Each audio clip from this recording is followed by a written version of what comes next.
Having dealt with a character who was bundled of confused emotions, Lee's 2005 adaptation of Anne Proulx's Brokeback Mountain gave us in Ennis and Jack two cowboys also struggling to deal with their emotions, in a film which would be seen by many as an important touchstone for queer cinema, even if it would controversially lose to Crash at the Oscars, where Lee would go on to proclaim both Best Director, Adapted Original Screenplay, and Original Score for the film.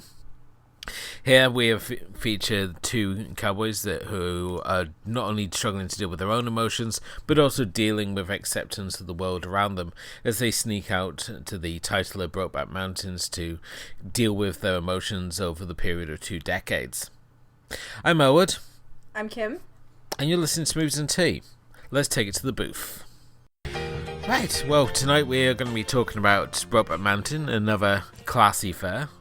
And this is a film which, when it came out, there was a lot of hubbub about it. And looking back on it now, and certainly comparing where we are as a society now, it feels like almost sort of antiquated, the fact that we were making such a hubbub about an independent film about gay cowboys, which, for those of us who actually have seen the film, we know there actually is a lot more to it than that. But certainly here, Lee is producing a film which is definitely for sort of like the Oscar sort of bait crowd. It's a very sort of thoughtful film, as we have these two cowboys, Ennis and Jack, here played by Jake Gyllenhaal and the sadly departed Heath Ledger. Both of them introduced as young men hired to ranch sheep up in the mountains who discover feelings about each other and sort of spend the following 2 decades trying to figure out what those feelings are as they get married and have children and deal with the world ever changing around them, much more so in a society where homosexuality is not so much frowned upon, but something to be literally stamped out. But Kim, I mean, had you seen Brokeback Mountain before this watch, or is this where were you when you came to this film? I think for the rest of Ang Lee's filmography, I think it's pretty much going to be all first-time watches from now on. So yeah, so yeah, this is one of my first-time watches. I'm not a big fan of Oscar fodder usually, and that's why it takes me a long time to get around to it.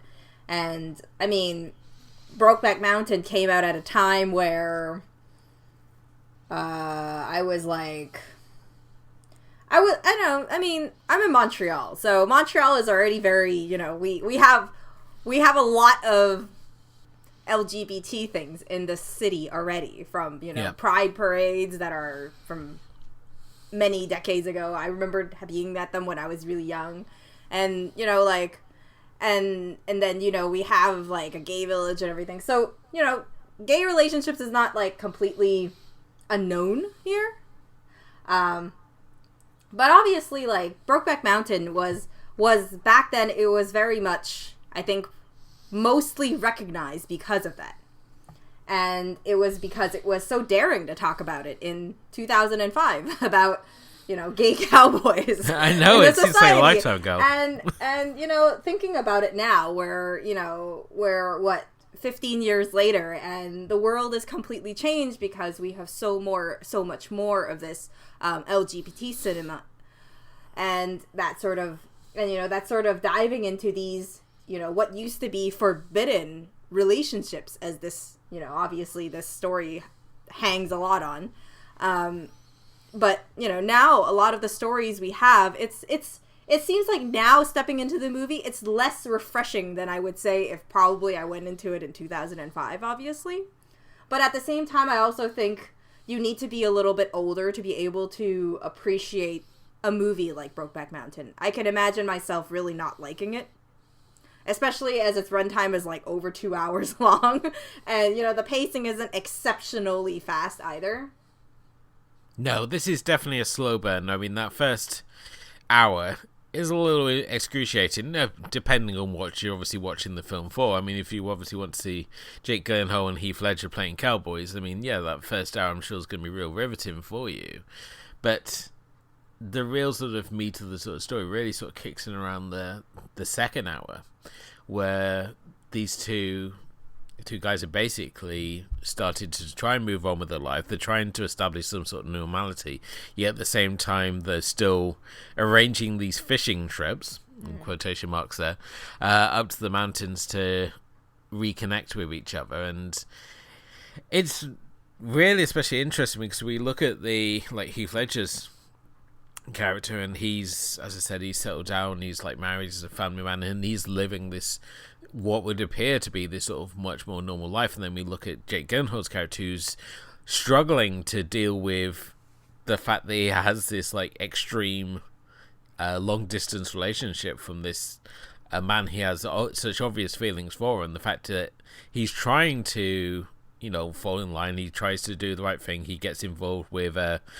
rodeo queen, here played by Anne Hathaway, doing a really realistic country accent, has to be said. And he's there trying to, live his best straight life, at the same time sneaking off to Mexico to try and curb his urges. And it's just fascinating, the fact just to watching these two guys who they're sort of being pressured by society to conform, and at the same time trying to figure out what their sort of feelings are to each other. It's not so much the fact that whether they're gay or straight or bisexual. It's just about two people who've found each other, and unfortunately society frowns on them being together. Mm-hmm. But I really think that the story is very twofold, and in some ways these two characters, Ennis and Jack, are really interesting to watch. I think because Heath Ledger's character Ennis is he's very loyal, you can say. He's very responsible.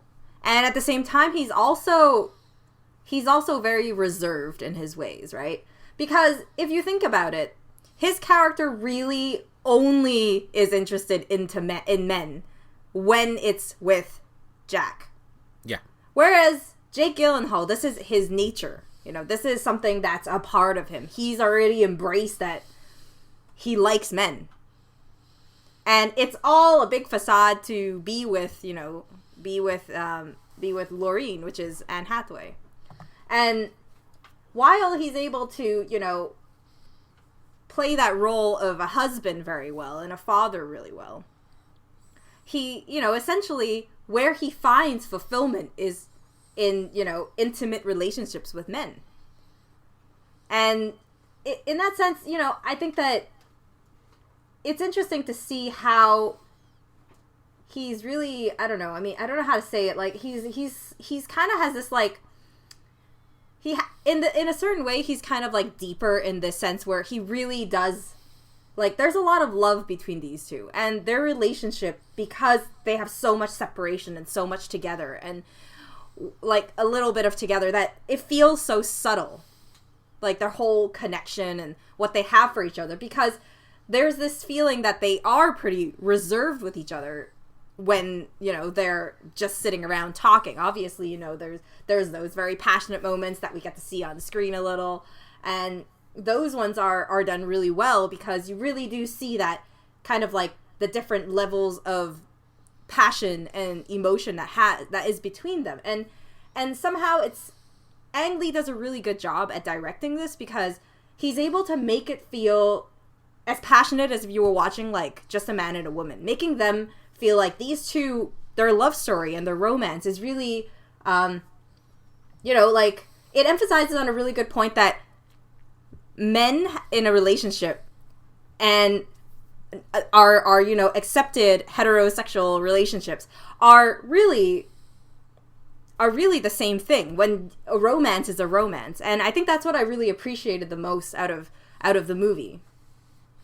Oh, definitely. I mean, this is a film where it's not so much focusing on what they are. It's, as I said, the whole focus is just on, as you said, it's just on the romance between these two men, these two people who have happened to find each other. And I think that's the most interesting thing about it, even though we obviously brand this movie as the gay cowboy movie. Yeah. Because I think just following on the thought, I mean, I think one of the best things about her, while I talked about, the character of Jack a lot, I mean, Ennis is a very deep character because, I think one of the most powerful scenes in, I think, the first hour was when they had their first separation. Like, when the job was over and they left and they were going their separate ways. And then, Ennis just walks coolly while he watches the truck drive away with, Jack drives the truck away. And then he goes into an alley and then he just kind of like retches and cries and that sort of feeling. And it's such a, I don't know, it kind of like broke my heart a little because it was just like, in some ways it felt like he was a little bit more distant in this relationship. But at that scene, you were able to know that he was holding so much inside of him that, he really did love this man so much. And it was just, just like a summer thing right now at this point, right? It really, who we don't know at this point, whether obviously we know because there's a movie made out of it, but it's it's not just like a summer fling, but at that point, you would imagine whether it was because they didn't leave information to, contact each other or anything. No, definitely not, because, I mean, obviously we follow from there, and it obviously goes on, he gets married, he has kids, and it's really sort of like a chance encounter, really, the fact that Jack gets in touch with Ennis, and they agree to meet up, and, the connection is, like, almost instantaneous, like, rekindled between themselves, which unfortunately happens to be in full view of Michelle Williams, who plays his Ellis's wife, Alma. And I have to say that whenever these two get together, it always happens to be in view of somebody. Because it's, first of all, it's like the boss refuses to rehire them again because he finds out about what they've been doing up on the mountain. Then it's Alma who finds out, and with her, I wasn't sure whether she's just sort of like refusing to accept it, or she's, in her own mind, she's like just willing to put it aside because she wants to keep the family together. It was very sort of unclear where her sort of stance was until much sort of later, where she sort of has that moment where she's sort of like she's left a note for her husband in his fishing gear, and he's told her that they went out fishing and they caught all these fish that they ate and that, and when she checked his gear, the note hadn't been touched, and that was sort of like the concrete realization of what's actually been happening up on the mountains for her. But certainly with his character, as you said, initially it's like almost like a fling. It's sort of like, oh, that was something that happened, and he goes on with his life, and he doesn't have any other connections with other guys, and the only sort of relationship he has is with Alma, and when his marriage falls apart, he just lives this solitary life. The only sort of human contact he has, other than like that passing sort of fling he has with a waitress, is with these sort of like meetups with Jack, and the rest of the time he just sort of buries himself in his work and raising his family and just being responsible for holding down the thing. Because as you said, he's offered a chance to escape with Jack, to go on, for them to go up and set their own ranch and live their own life away from the public eye, and he says, no, I've got family responsibilities, I've got maintenance to pay, I've got my daughters that I've got to raise and stuff. And I thought it was sort of flew in the face of like the gay fantasy you think you're being sold. You think, oh, these two guys are going to fight each other and they're going to go against society norms. But no, it's sort of like they want to have a relationship with each other, and at the same time they've got responsibilities, and Ennis in particular just really adheres to his responsibilities, whereas Jack is just looking for an out. He's looking for a way to embrace the life that he truly believes that he should be living. I think it's kind of their opposites, right? I mean, Jack is a much more honest person in that sense. Like, he's more honest to himself, and while it was a crazy drive for him every time, he actually because he went back to Brokeback every single time to meet with Ennis, he actually lowered his risk so much, because his wife, I don't know if Anne Hathaway's character like knew about it, because it really felt like she did at the end, when she was talking about the death and all that stuff.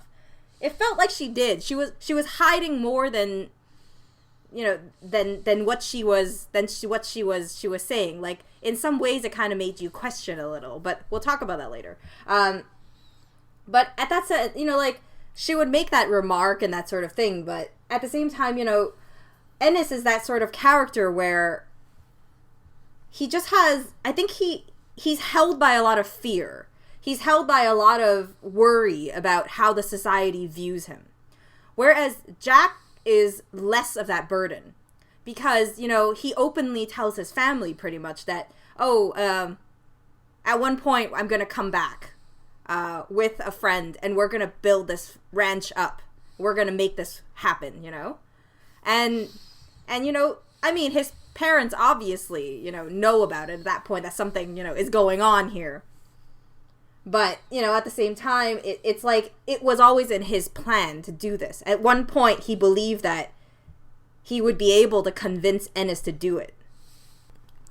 Just watching these characters unfold, I mean, this is, I think, this is the thing, 'cause it's very much a twofold story all the way through. You're constantly flitting back and forth between Jack and Ennis and seeing where they are in their lives, and where Jack obviously has these moments of happy, you get those, obviously there's also those moments of, like, honesty for him when they're, like, at the dance, and he's seems to be having a connection with the other his wife's friend's husband across the table. I wasn't sure what was going on with that, and he says also like during like one of the final sort of meetings he has with Ennis that their marriage is just basically for show, that they can basically just phone in the bits of the marriage that they still sort of attend to. I love how the character is played by David Harbour and the wife is played by Anna Faris. Okay. The couple at the dance thing with when he goes out with his wife. Yeah. Right? You know who David Harbour is, right? I know David. I've just now looked at David Harbour, and it's obviously Stranger Things. So. Hey, not only the Stranger Things, the new what's his face there, Hellboy, right? Oh, is that him? Is it? Yeah. Oh God, I just, as I said, I couldn't see it past the sort of tragic prosthetics of the new Hellboy. I haven't even seen the new Hellboy yet. I saw it on Netflix, and I've just not brought myself to subject myself to that. I was all like, oh, what do I want to watch? Do I want to watch Hellboy or the 2 hour bit gay cowboy movie? And it's like, oh, gay cowboys it is. Who'd have thunk, right? You got David Harbour anyways. Now, out of the two, I would say Heath Ledger is sort of like the more prominent actor here. He really sort of carries Jake Gyllenhaal for the most part of this film. I think Jake Gyllenhaal's got a sort of like, he's got more naivety to his performance, whereas Heath Ledger's got kind of that world weariness to him.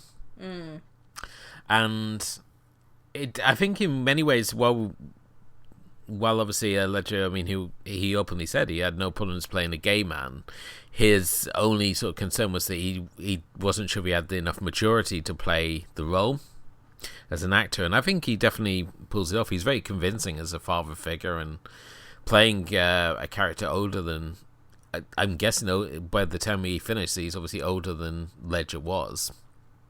Yeah.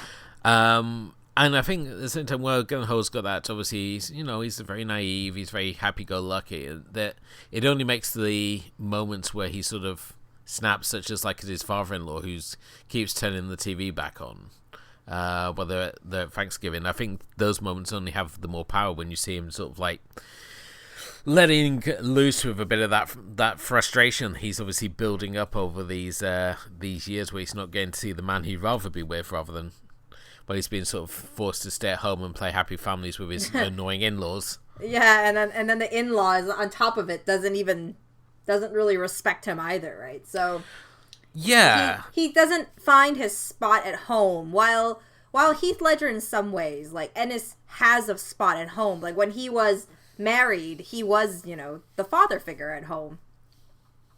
So he has a bit more power in his performance and a lot more. I think his character is also more refined, but has a lot more depth also. Whereas, while Jack's character is very much, like you said, he's happy-go-lucky. He is a more naive kind of character. He's more like, I don't care. I will do anything in the face of love. Who cares if I die? As long as I'm happy. Kind of thing. Whereas, no, like, he's more fearless in that sense. And there's a lot of these sort of characters kind of are really good to watch, but at the same time, they're also the type of character which, oh man, one day something bad is gonna happen, and a part of me thinks that, the way that, they say that he died is not really the way that he dies.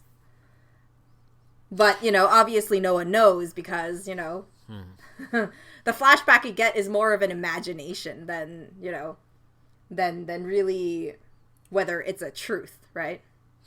That's right.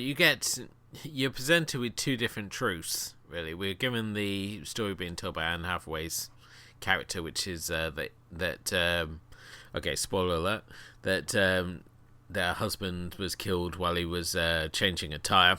It had a blowout and it killed him.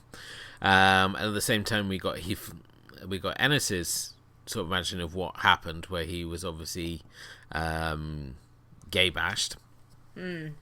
And I think this is a point I wanted to raise. I mean, do you think that Jack is more able to be sort of more carefree, or be sort of living this sort of more gay fantasies world of, we'll go and we'll have our own ranch and we'll raise sheep and whatnot, and at the same, and Ennis has obviously got those childhood memories of seeing one half of a local gay couple when he was a child who'd been lynched by the local mob and beaten and castrated and just dumped in a ditch. That because he's got that childhood memory, that it sort of keeps him more in check with his feelings, because he knows what the world around him is really like, how they view homosexuals.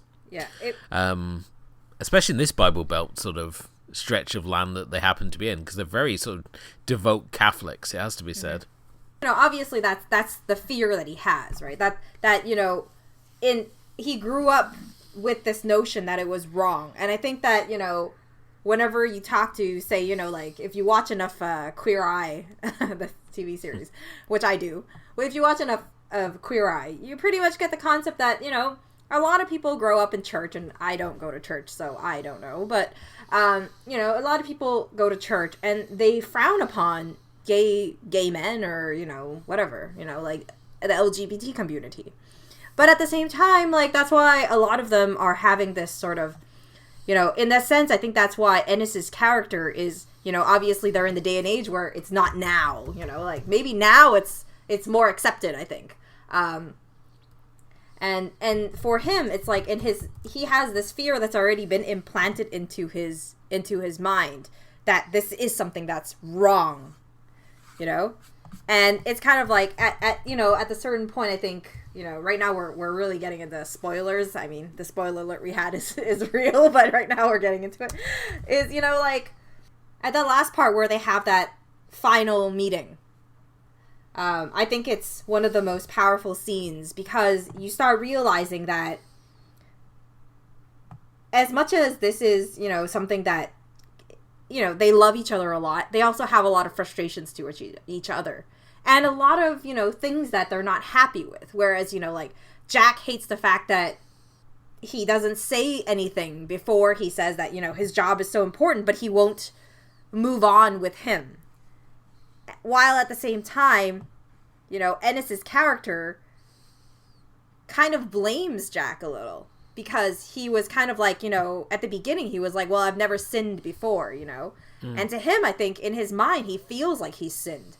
Because at the end, he kind of, like, blames Jack for making him the way he is. Because, honestly, it was Jack who made the move on Ennis. And then he reciprocated, right? So, I don't know. I mean, there's a lot. Like, I feel like the romance here is so heavy. And as the story goes along, it's this subtle thing. Like, I didn't think I connected with the characters so much until, the final, I think, like, the final quarter of it, after, that from that argument on to, like, the whole death moment and visiting his room and all those little moments all to, like, the end. Because there's a lot of, like, little details that Ang Lee, like the screenplay itself does, which is so clever, because it refers back to things in the beginning that I don't know if, like, some people remembered it, right? Such as? Like the shirt. Oh, like, yeah. He thought he lost the shirt, and then you realize that he actually took it, and then he finds it, and I was like, oh my god, because I remember that scene. So he said that, and I was like, oh my gosh. I was like super, like, it just like kind of hit me real hard, and then I started getting tears in my eyes and stuff like that. And well, it's certainly during that sort of final scene where he goes to Jack's family home. Yeah, exactly. And he's in his childhood sort of room. I think we get to see the sort of realist moment for the character of Ennis. This is him at his most unguarded. Yeah. And up until this point, we've never really sort of had a grasp on how he feels about Jack. I mean, we obviously know Jack adores Ennis. Yeah. That's overly clear. I mean, I think anyone could bloody see that. But same with Ennis, he's a lot more sort of guarded. And I think, as I said, he's always sitting behind his responsibilities. And the fact that he's not gone off with other men, he's not had the same sort of urges that Jack has to deal with. I mean, he's been quite happy, with his living the straight life, so to speak. But when we see him as I said, during those sort of those moments in Jack's childhood bedroom, and he just like completely lets it all go. And much that, like at the end when he sets up his little shrine to the memories that they shared up on the mountain there, fishing and hunting and playing wrestling and whatnot. So if you if you were hoping to see nudity, you get plenty of that here. So it balances out the heavy stuff. a lot of bare backs and butts. Well, you get that cliff jumping sequence.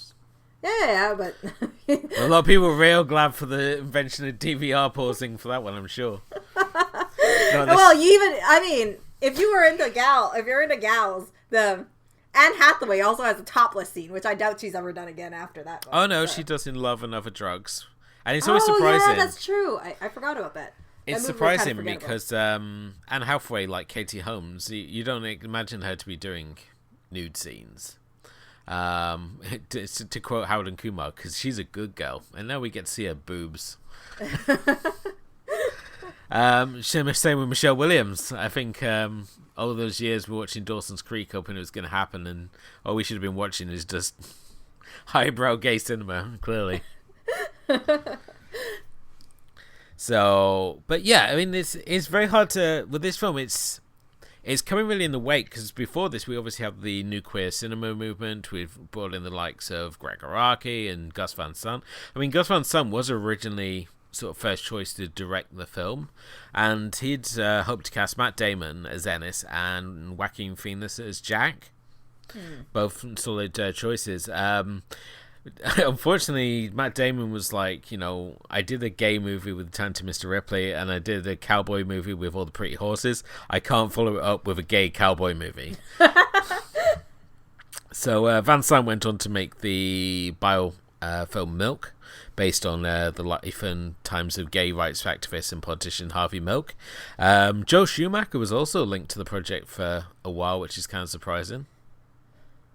I kind of be interested to see what Joel Schumacher's Brokeback Mountain would have been like. So, I don't know about that. I don't know about that. I just think I only know him for like doing camp material like Batman and exactly Batman Forever, or doing like dark material like 8mm. So it's sort of like, where does he go with this movie? I feel like if he does it, it'd be something along the lines of like Phantom of the Opera or something, which I didn't hate, to be fair, but yeah. I mean, I'm not sure if I'd be down for it.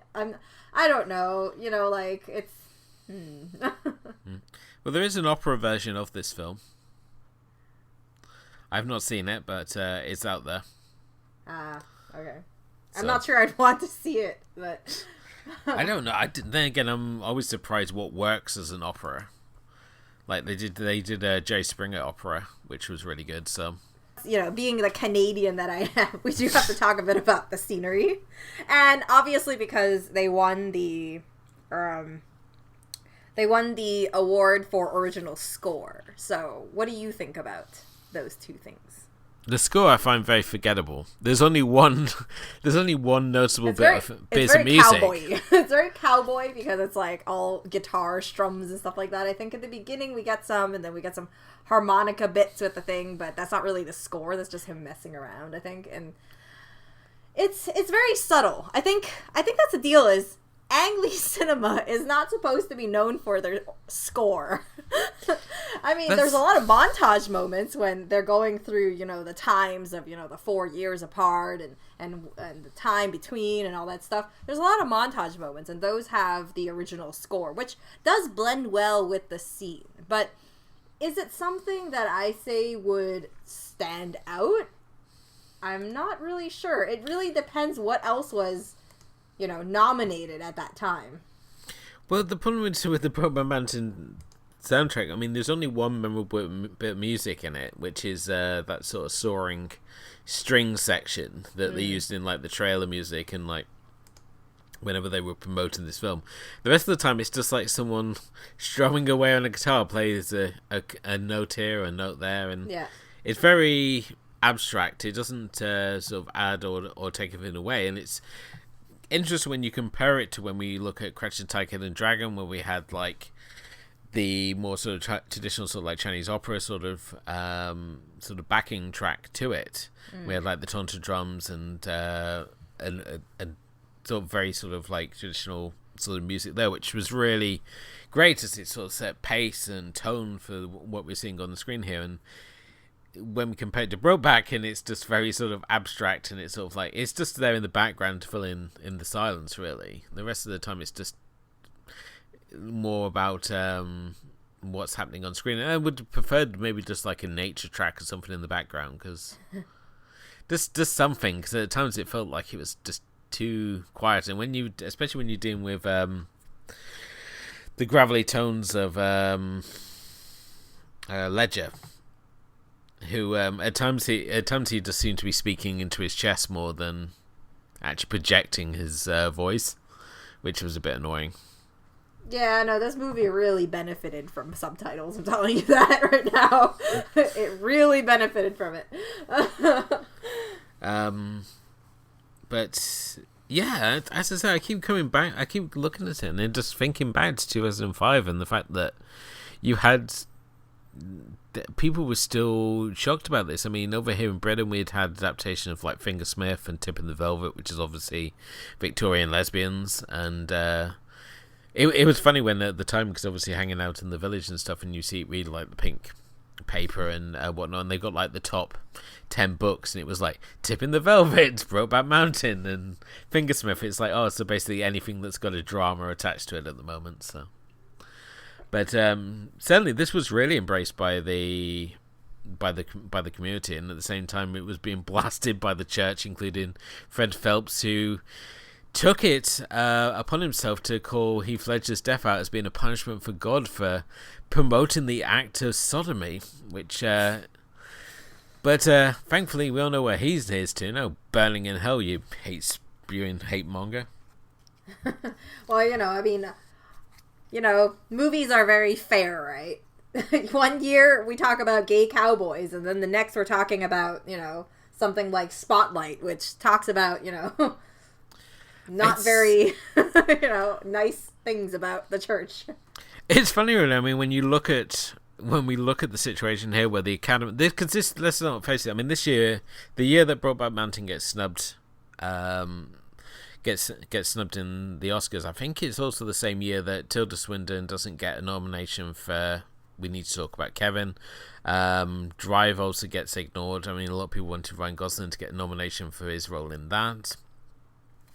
And we get to the most recent, well, not the most recent, but we get to the Oscars where we got Moonlight up against La La Land, and it feels like the Academy are almost like leaping at the opportunity to sort of correct the mistake that they made with Brokeback Mountain by giving the Best Film award to Moonlight, a film where we have to wait the whole movie just to watch two men kiss.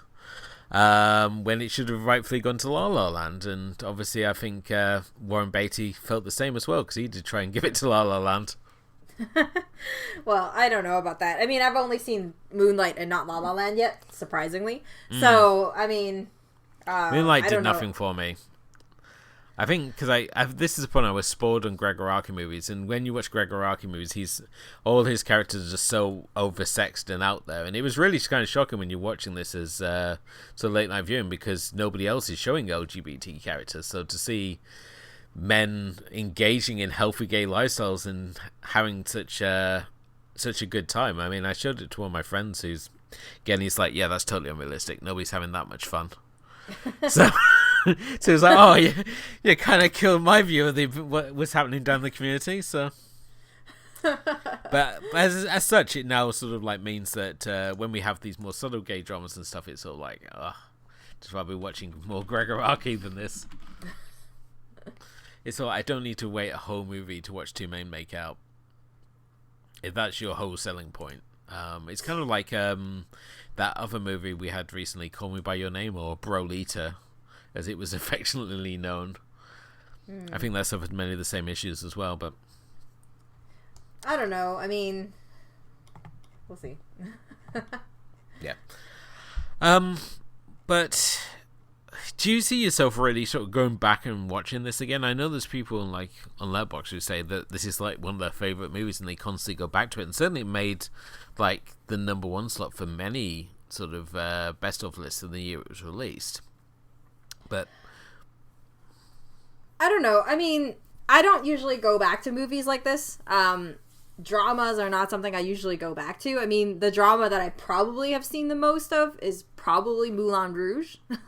But, which I guess could be comparable to this because they're both kind of forbidden love, and, you know, that's kind of in my further viewing, but we've already talked about it now, so. Yeah. I mean, I'm not a person that likes to go back to watch dramas, especially like sad romances, unless it's like something that's gonna make me like really cry my ass off. And it's not like this one made me cry that bad. It just made me it made me kind of choke up a little, but nothing too intense, you know. It's a good movie. I mean, it was a lot better than I expected it to be. yeah, Especially, you know, after, you know, the last movie we reviewed and Ang Lee's thing, Hulk, right? So, not that Hulk was that bad, but I mean, it was kind of like, you know, I was thinking that Hulk would probably be the kind of like the low point in Ang Lee's career.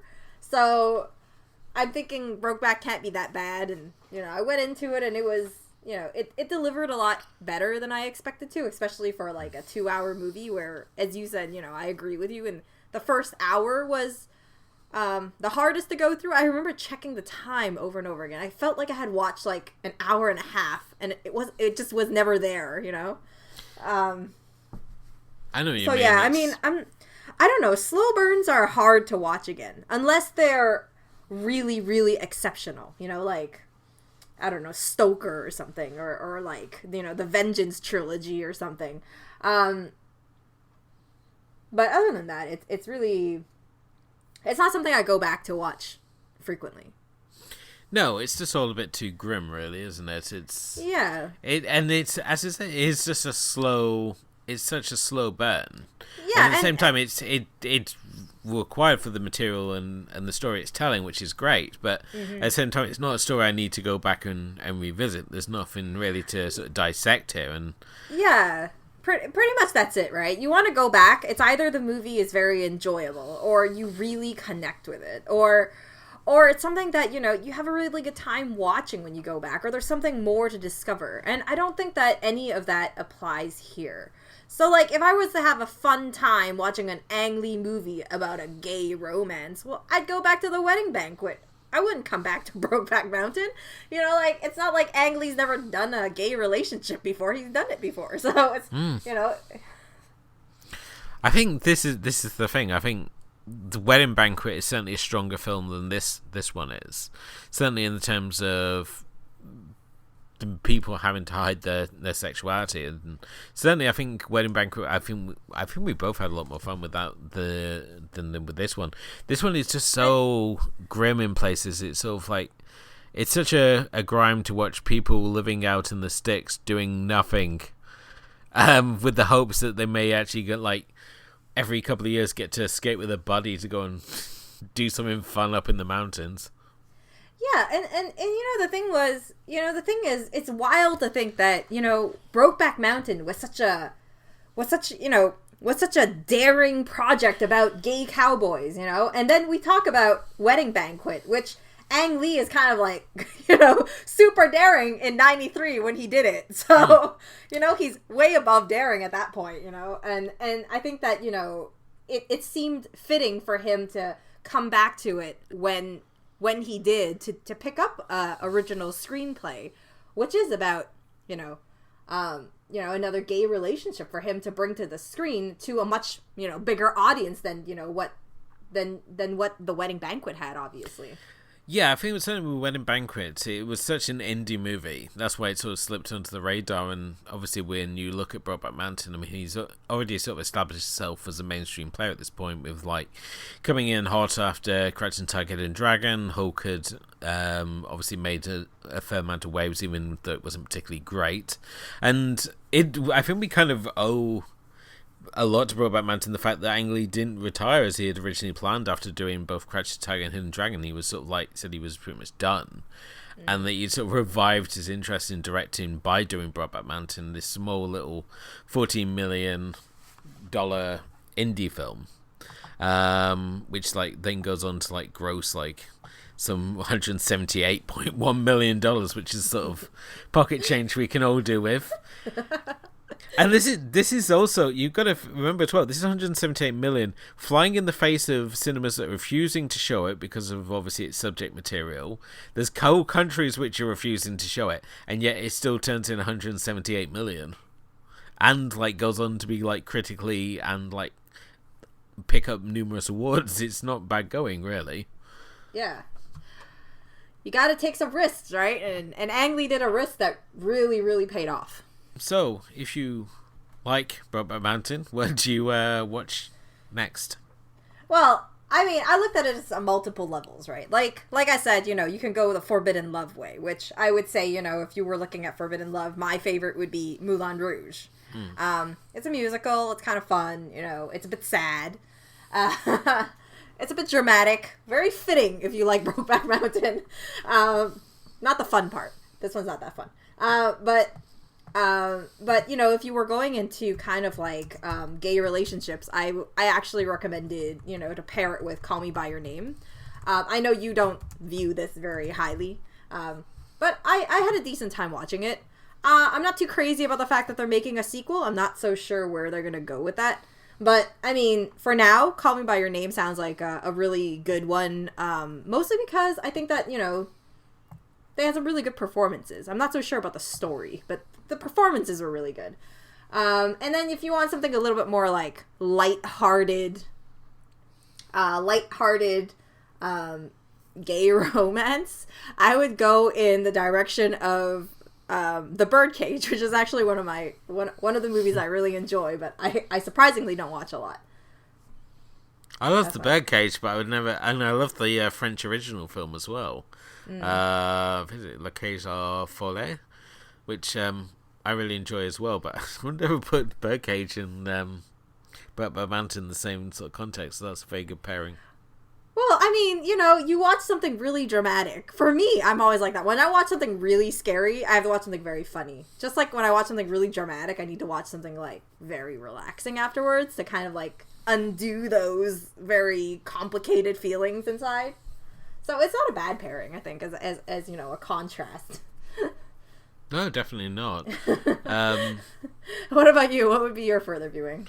My Private Idaho for 91, with Keanu Reeves and River Phoenix. Okay. It's a real sort of landmark film, especially in the new queer cinema movement, of these two friends setting out on this sort of like journey of self-discovery. I think this is, again, I'm showing my age here, because I remember when this film came out, there was a lot of people who just like really wanted to talk about it, and I know a lot of girls I went to school with were really into it because they like River Phoenix. So this is the thing, they like River Phoenix and they like Johnny Depp, so they were seeing like a lot of really cool indie sort of art house movies. Like if you look at Johnny Depp's early films, he's doing things like Dead Man, which is like a Jim Jarmusch movie and stuff, and I'm thinking, wow, these girls are just like onto like all this really hip cinema just because they got crushes on like River Phoenix and Johnny Depp. So, but no, My Pro Idaho it's still really really good. It's like one of those 90s movies that's still worth checking out, and there's also dated really well. So I would definitely check that out, especially with Keanu Reeves having his revival at the moment. It's fun to go back and check those sort of slacker years out. Other than that, I mean, you can, if you want sort of like more sort of popular sort of queer drama at the time, I mean, you can obviously look at like Fingersmith and Tip of the Velvet. Both the BBC did adaptations of both of those. You can also check out Park Chan-wook's The Handmaiden, which is his adaptation of Fingersmith as well, which is rather cool, rather good as well. So. But no, Brokeback Mountain's a difficult film to think of anything exactly like it. I mean, it was funny when we were talking about independent cinema at the time. There's that joke on South Park where Carmen says that independent cinema is just a bunch of gay cowboys sitting around eating pudding. And when the reviews of this came out, there was a number of people who latched onto that same joke as sort of like enough gay cowboys, not enough pudding. I actually, I was just thinking about it. I didn't think about it before. It just hit me that I actually watched a movie at a film festival. I don't know if it ever got distributed because I don't really think so, but it's a movie called Socrates. It's this Brazilian drama.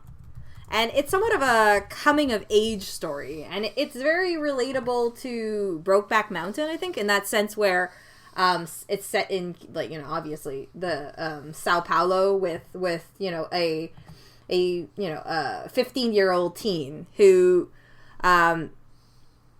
ends up, because he's grieving for his mother, he has to go through that grieving and extreme poverty and dealing with, this newfound kind of feeling of homophobia that he has. Homophobia and just, the fact that it's not homophobia for him, but the fact that he's realizing that he is gay and just the homophobia around him. So yeah, it's also, quite dramatic, this one, and a bit of a coming of age and that sort of thing. And if you ever get a chance to watch it, it's actually not too bad, I remembered. Yeah. I'm just looking at Google, what Google recommends, and they recommend Blue Valentine, which is Michelle Williams doing another...